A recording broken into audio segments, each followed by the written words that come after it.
inappropriate that we're being asked to actually pay tribute to what some people do to have sexual pleasure, but so those things compound them, and so once we get it in our heads that this is real, that this is an identity, that this is a phenomenon, we start projecting it and suggesting it to other people, and that explains why there was no reference to a homosexual community until the 1800s.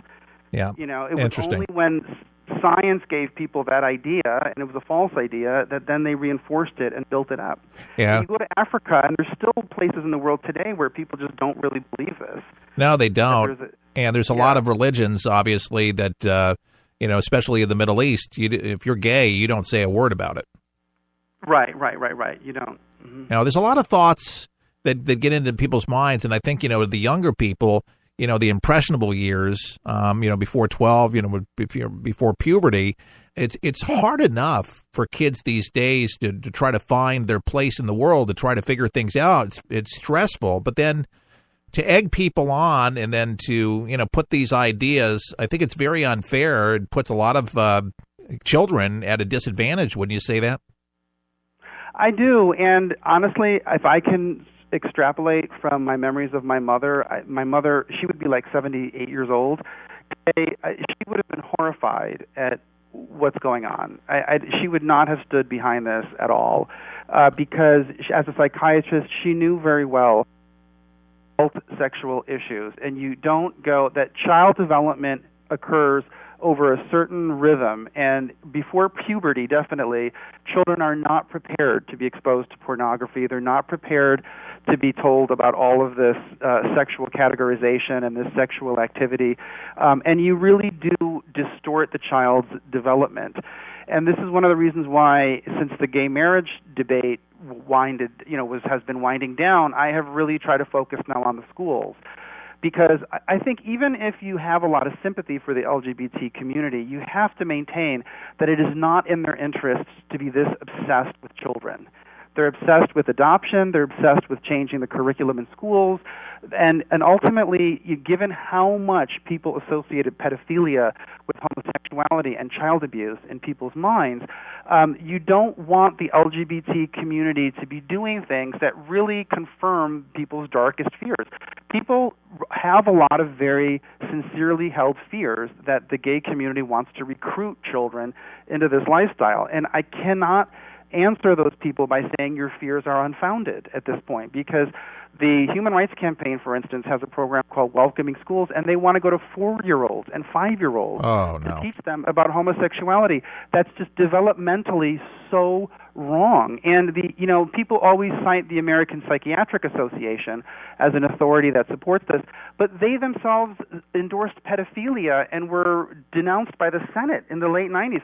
The APA was the group that classified homosexuality as a mental disorder, and that was why they were being electrocuted in those things for 80 years. So, I mean, they are the last people in the world that you should turn to for validation for a lot of these changes towards children. I think that it is completely inappropriate, and a lot of the abuse that I saw in the gay community, it hinged on this. It hinged on, there being people who were older, maybe a little bit older, maybe much older, looking at a young person and really wanting that person to be part of the gay community and projecting onto them all these things, suggesting all these things. It was grooming, where they would tell them, oh, well, you look how you throw that ball. You kind of have a limp wrist. So did I.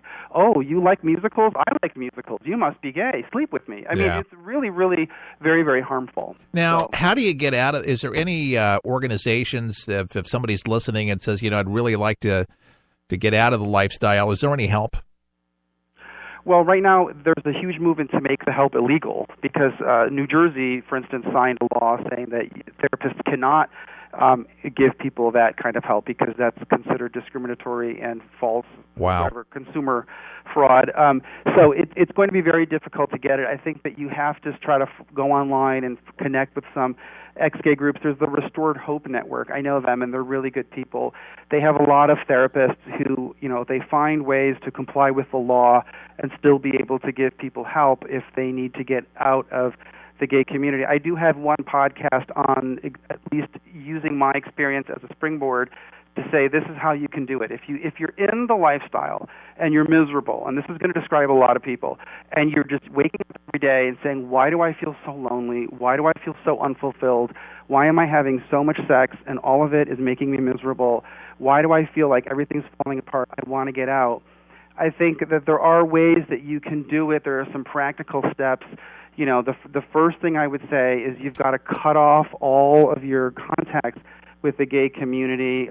You know, you've got to go on kind of a sexual fast for a while. You have to have a realistic expectation of what it will mean to get out of the gay community. As I said earlier, part of this is going to be a lot harder. Dating women is going to be much more complicated and difficult, and you're not going to be having sex for a year, 2 years, 3 years, maybe even 7 years. You know what I mean? Because women don't just jump in bed with you, you know? No, they don't. So you got to romance them.